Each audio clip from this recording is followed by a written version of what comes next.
ukuran keberhasilan adalah menjadi pegawai negeri. Sementara bagi saya berpikir bahwa ketika saya menjadi pegawai negeri, maka saya akan mati. Secara fisik masih hidup, tetapi batin saya sudah mati dan saya akan dikungkung oleh banyak sistem. Itu yang membuat saya merasa tidak merdeka. Dari situlah kemudian terjadi banyak pergulatan batin.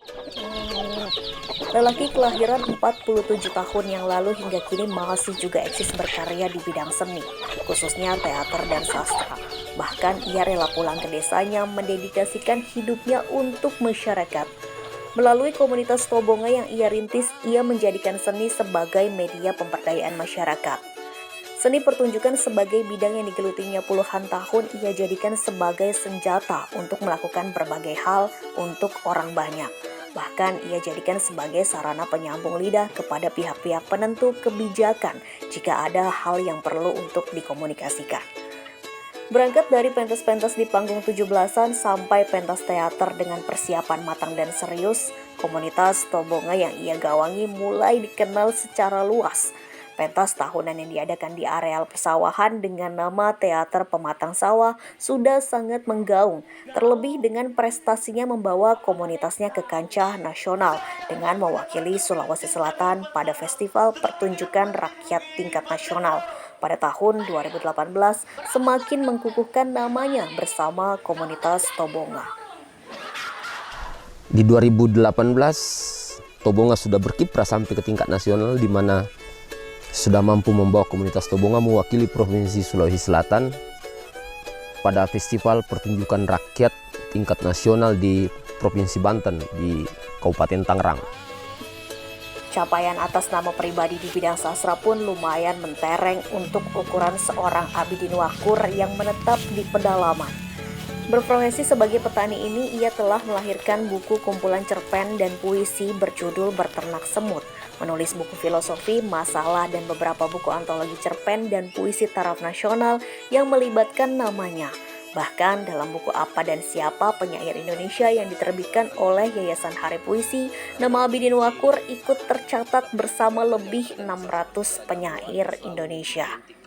Apa yang Abidin Wakur capai hari ini tidaklah diraih dengan mudah.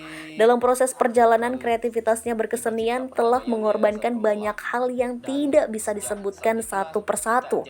Namun yang pasti bahwa kerumitan perjalanan hidup yang ia pilih justru sangat dihindari oleh banyak orang. Namun lewat kerumitan-kerumitan itulah ia bisa mengambil berbagai hikmah di baliknya, sehingga menjadikan dirinya lebih bijak dalam mengatasi berbagai hal dalam mengarungi kehidupan. Dalam perjalanan hidup yang lain, Abidin Wakur lebih memilih untuk mengasah diri dan potensinya, membentuk jaringan pergaulan di berbagai bidang ketimbang menjadi pekerja untuk mengumpulkan uang dan harta. Pada tahapan ini, akhirnya mempertemukannya dengan Media Kita Foundation dan akhirnya ia memiliki ilmu pendampingan yang mumpuni. Selama di Media Kita Foundation, ia merasa sedang belajar ilmu baru, bukan sedang bekerja. Mengetahui sedikit tentang ilmu pendampingan di Media Kita Foundation, disitulah menjadi kilas balik dari semuanya.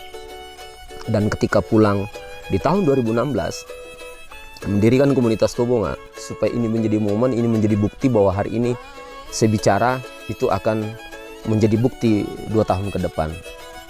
Dan memang betul-betul terjadi. Abidin Wakur lebih memilih menjadi seorang petani dari berbagai pilihan alternatif lain yang bisa digelutinya. Bukan tanpa alasan ia memilih hal tersebut. Baginya dunia pertanian penuh dengan tantangan dan masih menjadi pilihan profesi di urutan terbawah. Dengan berbagai rintangan dan tantangan yang harus ia terabas, justru kini Abidin Wakur sangat enjoy menikmati kehidupannya menjadi petani porang dan vanili. Walaupun dari segi hasil belum terlalu memuaskan, tetapi sudah mampu menempatkan dirinya sebagai sumber motivasi bagi petani lain di desanya. Betapa tidak, tanaman vanili sudah lama ditinggalkan oleh petani.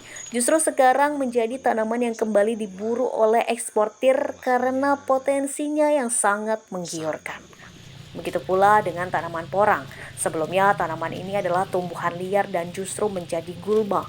Seiring waktu ketika tanaman ini sudah mulai memiliki harga, penduduk dengan bebasnya mengambil di kebun siapa saja tanpa berpikir untuk dibudidayakan. Dengan modal kekuatan intuisi yang terlatih bertahun-tahun di dunia seni, Abidin Wakur mampu menangkap peluang itu saat awal mula kembali ke kampung halaman. Maka wajar jika kini banyak pihak dari berbagai daerah berkunjung ke desanya untuk melakukan studi banding di bidang pertanian, khususnya tentang tanaman vanili dan tanaman porang. Melalui teater dan sastra yang ia geluti dan dengan dunia pertanian yang dilakoni, kini Abidin Wakur sering sekali diundang menjadi pembicara di berbagai perguruan tinggi dan kegiatan kesenian di luar kampus, baik dalam kegiatan seni teater, sastra, budaya, pertanian, atau kegiatan lain yang berhubungan dengan motivasi hidup. Pada beberapa kegiatan lomba pun ia sering diundang menjadi juri lomba.